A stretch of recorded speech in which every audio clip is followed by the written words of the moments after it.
My son was facing a grave accusation and dozens of years in prison for his role in an organized scheme. But the real nightmare began when a man I buried 20 years ago stepped out of the shadows.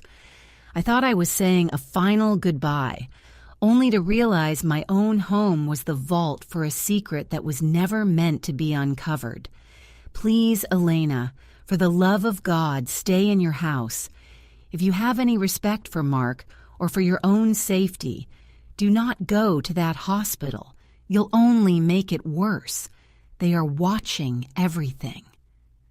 Chloe's voice was a jagged mess of static and suppressed tears over the phone.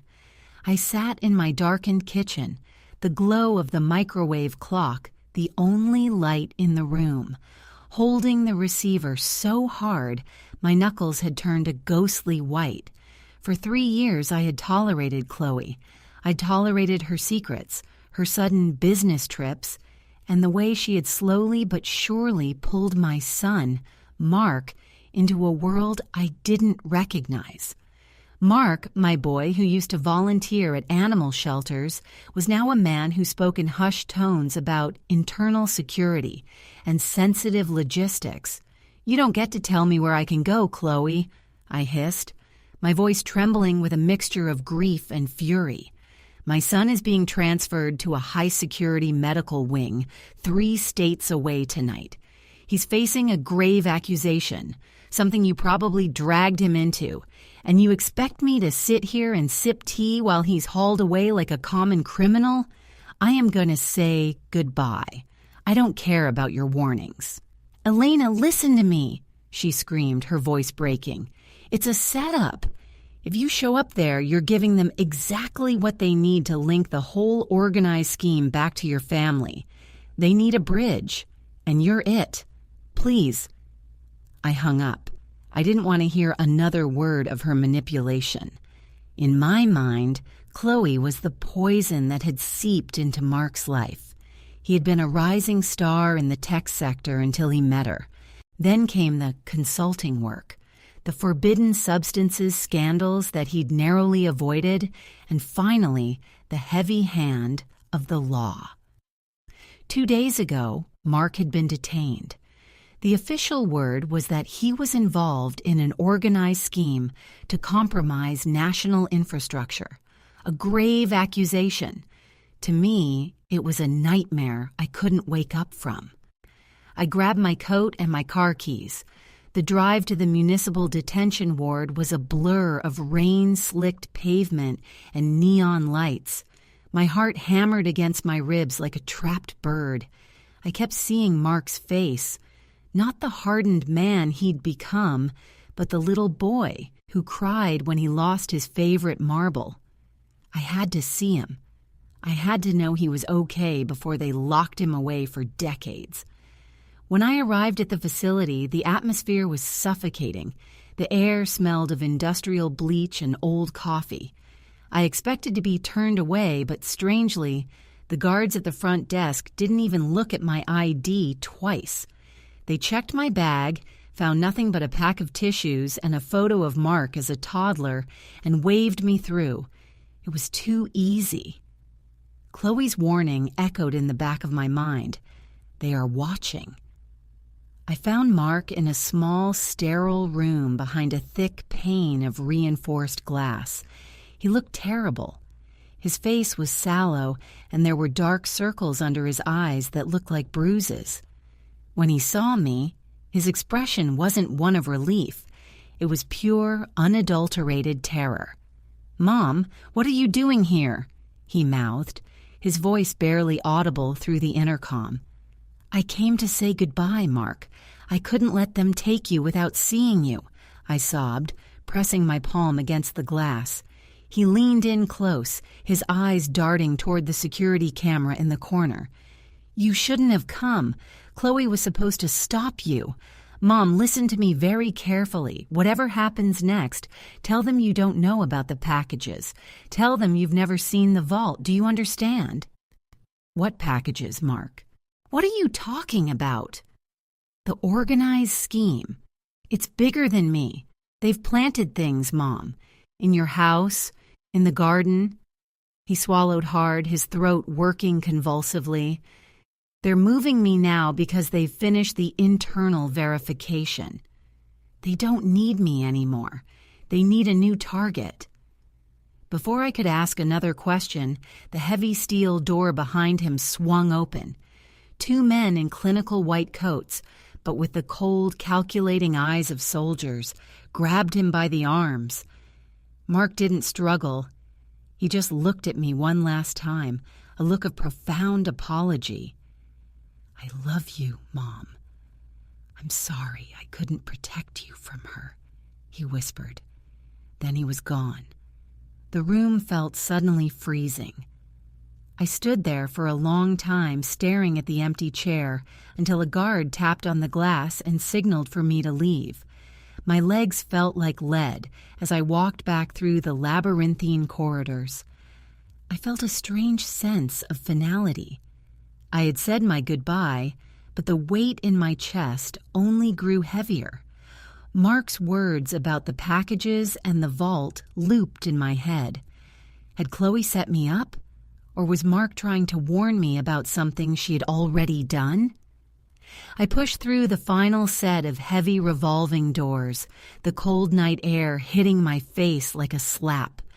I just wanted to get to my car, go home, and lock every door. But as I stepped onto the sidewalk, the streetlights suddenly flickered and died. A black SUV skidded to a halt inches from my knees, its tires screaming against the asphalt. Before I could scream, the rear doors flew open. 3 men in tactical gear, their faces obscured by shadows, stepped out, blocking my path to the parking lot. But it wasn't the men who stopped my heart. From the shadows behind them, a familiar figure stepped into the dim light of the emergency beams. It was Chloe, but she wasn't crying anymore. She looked cold, professional, and deadly. She held a black folder in one hand and a silenced piece of unlawful weaponry in the other. "I told you not to come, Elena," she said, her voice as flat as a grave. "Now, you're going to have to tell us exactly where Mark hid the encrypted drive, or this goodbye is going to be a lot more permanent than you planned." I backed away, but my heel caught on the curb. As I fell, I realized with a jolt of horror that the Internal Security Service wasn't here to protect the law. They were here for me. And Chloe wasn't the victim. She was the architect. Chloe's grip on the illegal weapon didn't waver. "Get in the car, Elena. Don't make this messy. I actually liked you in a strange, pathetic sort of way." I was shoved into the leather interior of the SUV. The door slammed, locking with a heavy electronic thud. Chloe sat next to me, the weapon resting casually on her lap. As we sped away from the detention center, the city lights blurred into long, distorted streaks of yellow and red. "Where are you taking me?" I managed to whisper, my throat dry as dust. "Home," Chloe said, a cruel smile touching her lips. "Mark told you about the packages and the vault. He's always had a soft spot for you, which was his biggest mistake. He figured we wouldn't hurt a grieving mother if he made you his insurance policy." "Mark said you were the one who dragged him into this," I countered, trying to find a spark of the woman I'd known. Chloe laughed, a cold, sharp sound. "Mark didn't need dragging. He was the one who designed the logistics for the entire organized scheme. He's the reason the radicals were able to move their assets without a single internal verification check, failing. But then he got greedy. He tried to hide the ledger, the digital history of every transaction, every person involved, every prohibited substance ever moved. I couldn't breathe. My Mark? A logistics expert for a criminal network? You're lying. Believe what you want. No, that ledger is the only thing keeping him alive right now. If we don't find it, the group will decide he's more valuable as a warning than a prisoner. And you, Elena, are going to help us find it. We arrived at my house. It looked desolate under the moon's pale glow. But as we walked up the driveway, I saw that the front door was hanging off its hinges. Inside, the house was a disaster. My books were torn from the shelves, the floorboards were ripped up, and my mother's china was smashed across the kitchen tiles. "Your friends have already been here," I said, a strange numbness settling over me. "Not my friends," Chloe muttered, her eyes narrowing as she scanned the room. "The other side, the ones who want the ledger to burn us all down, they didn't find it, which means Mark buried it deeper than they could dig." She grabbed my arm, her fingers digging into my skin. "Think, Elena. The packages. The vault." "What did he say?" I remembered Mark's voice. "The packages in the garden. He used to help me plant peonies every spring. There was one spot near the old oak tree where the soil was always too dry, no matter how much I watered it. He'd told me never to dig there because of the old pipes."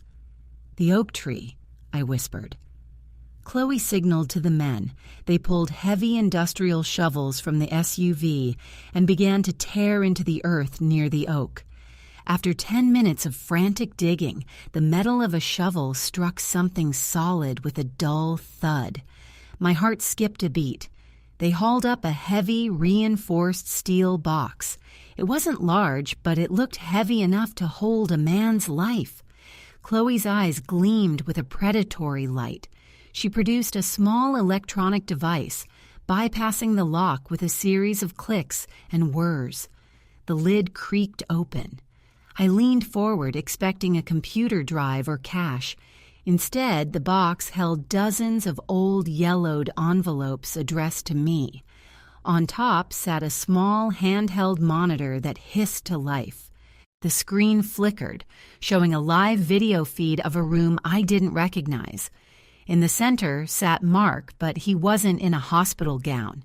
He was in a crisp suit, sitting behind a polished desk, looking directly into the camera. "Hello, Chloe." Mark's voice was calm and terrifyingly cold. "I knew you couldn't resist. I also knew you'd bring my mother. I've been waiting for you to find the vault. Now, I suggest you look at the floor beneath your feet very, very carefully." Chloe froze. I looked down. A faint rhythmic ticking was coming from the soil, and a series of blue lights began to pulse through the grass. "Mom, run toward the street, now," Mark commanded. But as I turned to flee, the front door of my house, the one that had been hanging off its hinges, slowly swung shut and locked itself from the inside. A voice came from the darkness of the hallway behind us, a voice I hadn't heard in 20 years. "Don't go anywhere, Elena. The party is just starting." The shadow in the hallway stepped forward, the floorboards groaning under a weight that should have been buried 20 years ago. When the dim light finally touched his face, I felt the world tilt on its axis. It was Thomas, my husband, the man who had allegedly drowned in a boating accident 2 decades ago, leaving me with a mountain of debt and a young son to raise alone. "Thomas?" I whispered, the name tasting like ash.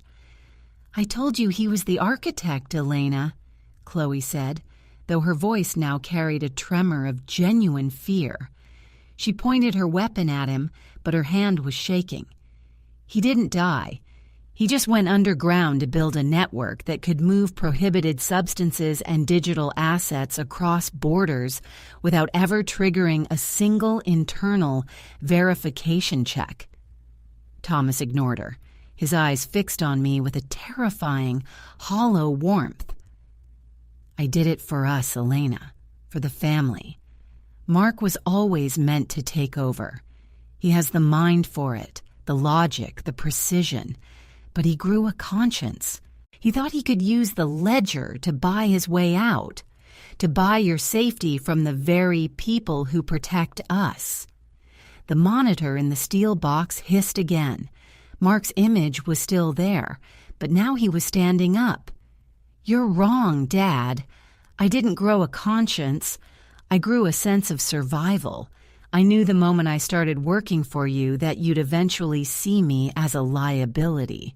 And Chloe was never working for you.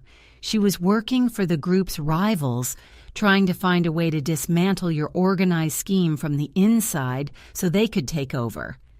Chloe's eyes widened. Mark, shut up. The ticking you hear, Chloe? The blue lights? Mark's voice was devoid of emotion. That's not a bomb. It's a localized jamming frequency and a GPS beacon. It's been transmitting our exact coordinates to the Internal Security Service for the last 5 minutes. They aren't the corrupt ones you've been paying off, Dad. This is the Special Task Force, the ones you can't buy. Suddenly, the night was shattered by the roar of low-flying helicopters. Searchlights swept across the yard, turning the ruins of my garden into a landscape of stark white and deep shadow. A voice boomed over a megaphone, demanding that everyone drop their weapons and put their hands behind their heads. Chloe panicked.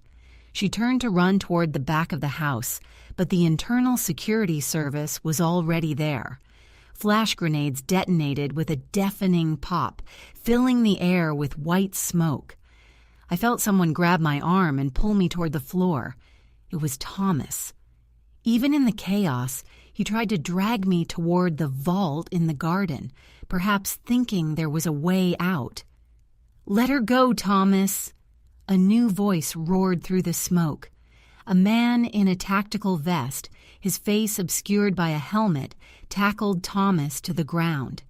It was only when he pulled his mask up that I saw the truth. It was Mark. He wasn't in a detention center 3 states away. He had been the one leading the sting operation. "Mom, get back!" Mark shouted, pinning his father to the dirt. In a matter of minutes, the chaos subsided. Chloe was being led away in zip ties, her face a mask of fury.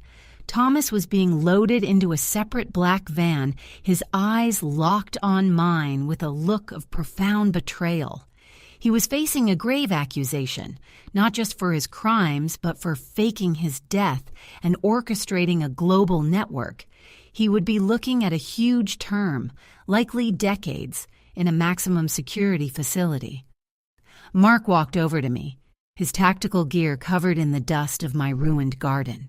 He looked older, harder, but when he reached out to touch my shoulder, his hand was trembling.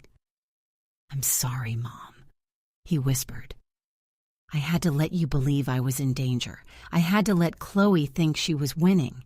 It was the only way to get him to show his face. He's been a ghost for 20 years, but he couldn't stay away if he thought his legacy, or you, was being destroyed."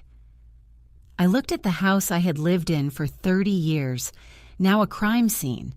I looked at the son I thought I knew, who had spent years living a double life to bring down the father I thought I had lost. "Is it over?" I asked, my voice barely a breath. Mark looked at the black vans driving away, then back at me. "The organized scheme is dismantled. The ledger is in the right hands. But we have a lot of talking to do, Mom, a lot of truths to uncover." As the sun began to peek over the horizon, illuminating the wreckage of my life, I realized that saying goodbye at the hospital hadn't been an end. It was the beginning of a reality I was only just starting to understand. Mark led me to his car, away from the sirens and the smoke, promising me a life where secrets no longer had the power to destroy us.